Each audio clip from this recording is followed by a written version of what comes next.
यूं तो राहुल गांधी आजकल लगातार भारतीय जनता पार्टी को, अमित शाह को, प्रधानमंत्री नरेंद्र मोदी को, पूरी की पूरी संघीय इकोसिस्टम और भाजपाई इकोसिस्टम को बेल्ट ट्रीटमेंट देने पे उतारो।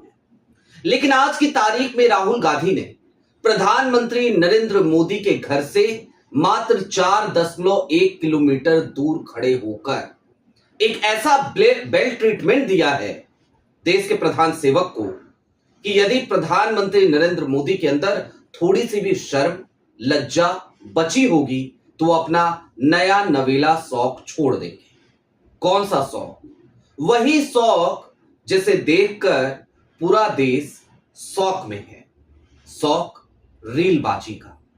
जी हां, आज एक बार फिर राहुल गांधी ने अमित शाह से इतर हटकर प्रधानमंत्री नरेंद्र मोदी को निशाने पर लिया और 50 सेकंड का एक बेल्ट ट्रीटमेंट प्रधानमंत्री नरेंद्र मोदी और उनके पूरे इकोसिस्टम उसका इलाज करने के लिए काफी है। नमस्कार, मैं स्वप्निल और आप मुद्दा देख रहे हैं। दोस्तों, आगे बढ़ें उससे पहले वही छोटी सी अपील। मुद्दा इन दिनों एक गंभीर आर्थिक संकट से जूझ रहा है। एक तरफ जहां हमारे मेन बैंक अकाउंट्स बीते लंबे समय से फ्रीज चल रहे हैं, तो दूसरी तरफ हमारे 2.5 साल पुराने चैनल को हमसे लंबे समय तक छीन कर रखा गया था। ऐसे में डे टू डे ऑपरेशंस में मुद्दा को काफी मुश्किलों का सामना करना पड़ रहा है। लिहाजा आपसे गुजारिश है, यदि आप चाहें तो स्क्रीन पर दिख रहे क्यूआर कोड या फिर के नीचे दिख रहे यूपीआई नंबर्स के जरिए मुद्दा की छोटी छोटी मदद जरूर कीजिएगा ताकि हमारी बेबाकी यूं ही बरकरार रहे। अब आगे बढ़ते हैं। दोस्तों, आपकी स्क्रीन पर सबसे पहले मैं आपको एक तस्वीर दिखाना चाहता हूं। यह तस्वीर इंडिया की एकता की तस्वीर है, इंडिया अलायंस की। एक मंच है, उस मंच पे आपको नेता प्रतिपक्ष राहुल गांधी भी नजर आएंगे, उस मंच पे फारूक अब्दुल्ला भी, उस मंच पे जॉन ब्रिटॉस भी, एमडीएमके के संस्थापक वाइको भी, अखिलेश यादव भी, तमाम नेता। और ये मौका है वाइको इन पार्लियामेंट किताब की लॉन्चिंग का। आज की तारीख में कॉन्स्टिट्यूशन क्लब में ये बुक लॉन्च हुई और इस मौके पर राहुल गांधी ने इस किताब का विमोचन किया। लेकिन उस 50 सेकंड की तरफ बढ़ें। इंडिया की एकता जैसे जैसे बढ़ रही है, जिसको तोड़ नहीं पा रहे हैं अब मोदी जी, वैसे वैसे बीजेपी और एनडीए के भीतर क्या हड़कंप मचा है, कैसे एनडीए दरक रहा है, कैसे बीजेपी में सिर्फ फटोवल मचा है, उस तरफ चले उससे पहले मैं आपको एक बयान सुनाना चाहता हूं। और यही बयान आज की तस्वीर है भारतीय जनता पार्टी के नेताओं की असहजता की।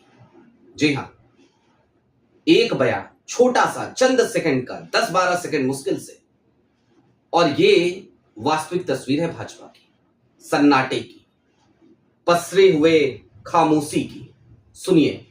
मौन व्रत आज हमारे को पंडित जी बोले हैं मौन रहिएगा, क्या करें, आज मौन व्रत है हमारा, आज शांत रहने दो हमको। पहचान तो गए ही होंगे समोसे की चिंता करने वाले रवि किशन। पत्रकारों ने सवाल पूछना चाहा तो कहा पंडित जी ने कहा है हम चुप रहें, पहले कहा मौन व्रत। अरे मौन व्रत है तो मौन व्रत में कोई कुछ बोलता नहीं है, संसद में क्या करने हैं? मत आओ, घर बैठो, संसद सत्र चल रहा है और उसमें मौन व्रत लिए बैठे हो। गजब हाल है रवि किशन। खैर, मेरे पड़ोसी सांसद हैं, अब इससे ज्यादा इनको क्या ही बेल्ट ट्रीटमेंट दूं, बहुत दिया है, नाराज हो जाएंगे बेचारे, नाराज तो वैसे भी रहते हैं। खैर, अब आगे बढ़िए। दोस्तों, ये मौन व्रत सिर्फ और सिर्फ रवि किशन का नहीं, बल्कि भारतीय जनता पार्टी के पूरे खेमे में आज की तारीख में सन्नाटा ही पसरा है, मौन व्रत ही सबने धारण कर रखा है, क्योंकि सबको पता है स्थिति बड़ी खराब है, संभलने की बजाय बिगड़ती जा रही है और संभलने के कोई भी आसार दूर दूर तक फिलवक्त नजर नहीं आ रहे हैं। लेकिन 4.1 किलोमीटर कॉन्स्टिट्यूशन क्लब, वहां पर वाइको इन पार्लियामेंट किताब का विमोचन और राहुल गांधी का 50 सेकंड। राहुल का ये 50 सेकंड सुनिए और सुनिए प्रधानमंत्री नरेंद्र मोदी की रीलबाजी को कैसे राहुल गांधी ने हवा में उड़ा दिया और मोदी जी अब पता नहीं किस मुंह से रील बनाएंगे। We are going through a strange time in our country. Students are on the street in severe pain. They don't have work. They are asking for fairness in exams. They are asking for an education system that works. And on the other side, we have the Prime Minister who is forgiving them. Who he is to forgive them, I don't know. Where he gets the idea that he has the right to forgive the future of India, I don't know. But that's what he chooses to do. सुना आपने राहुल गांधी को सीधे तौर पे कहा कि बड़ी strange situation है। मोदी होते कौन है माफ करने वाले? अरे मोदी को तो माफी मांगनी चाहिए। और दोस्तों यहां से याद कीजिए जरा मोदी जी की लेटेस्ट रील को। आते हैं, हेलो फ्रेंड्स कहते हैं, जिक्र करते हैं, इशारा करते हैं उस बच्ची का जिस बच्ची का जीना दूभर करके रख दिया है। पुलिस बार बार यूपी की जा रही है, उसके दरवाजे पर दस्तक दे रही है। पूरा का पूरा मोदी जी का इकोसिस्टम, तमाम भक्त मंडली बच्ची के पीछे पड़े हुए हैं, गंदी गंदी बातें कही जा रही हैं और वो बच्ची माफी भी मांग चुकी है या फिर कि जबरदस्ती माफी मंगवाया गया उससे वीडियो जारी कराई गई। पूरा परिवार टेंशन में है, परेशान है और मोदी जी माफ करने की बात करते हैं। अरे मोदी जी और अमित शाह साहब, आपको तो माफी मांगनी पड़ेगी, आज नहीं तो कल। और आज शायद आप मांग लेते तो देश के जिंजी आपको माफ भी करते हैं। जैसे जैसे वक्त गुजरता जा रहा है, माफी मांगने की मियाद समाप्त होती जा रही है, खत्म होती जा रही है। क्योंकि हमने देखा है 20 जुलाई की तारीख की बर्बरता को, हमने देखा है बच्चियों के साथ हुई दिल्ली पुलिस द्वारा की गई अभद्रता को, हमने देखा है पैलेट गन के छर्रों से पड़े जिंजी के शरीर पर उन निशानों को, उन जख्मों को जो आज भी हरे हैं, और हमने देखा है लाठियों में कील लगाकर सर पर उन लाठियों से हमला करते दिल्ली पुलिस के जवानों को किसने उन्हें कहा कि इस तरीके की दमनकारी नीति अपनाओ, मानो देश लोकतांत्रिक ना हो, मानो देश में आज भी अंग्रेजों का शासन चल रहा हो। मानसिकता क्या अंग्रेजों वाली है क्या?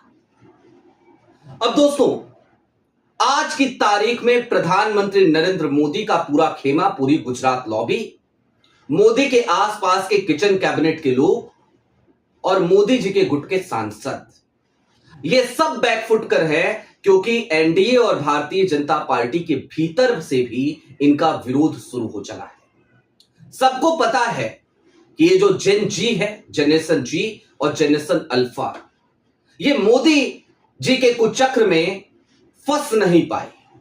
ये मोदी जी के कुचक्र से खुद को आजाद करा चुकी है, या फिर कि शायद मोदी जी के प्रचार वाले सिस्टम का जेनजी पर कोई असर हो ही नहीं रहा है, बल्कि जेनजी तथ्यों के साथ, फैक्ट्स के साथ अपने घरों पर उन लोगों के साथ बहस कर रहा है जो लोग मोदी जी के प्रचार वाले कुचक्र के शिकार है।